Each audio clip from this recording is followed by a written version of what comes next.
ba ng asaran na merong pikunan?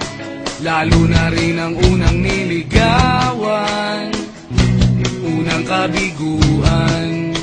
At dyan nasiseryoso ang usapan, ang pagdadamayan ng tunay at tapat na kaibigan. O mga buwan, kaibigan, ang maaasahan. Oh, di na tayo babata, edad may di nahahalata.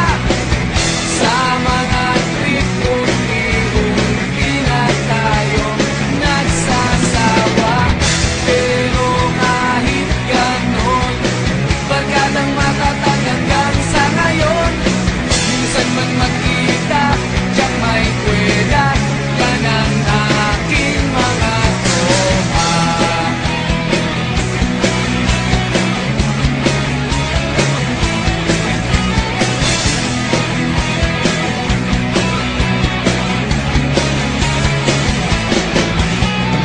Inuman na pang magdamagan, minsan inaabot pa ng ayaan, na kung saan-saan, na para bang walang kinabukasan at kahantungan.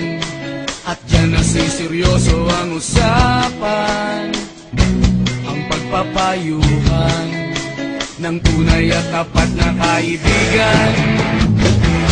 Kung mga baliw, kaibigan,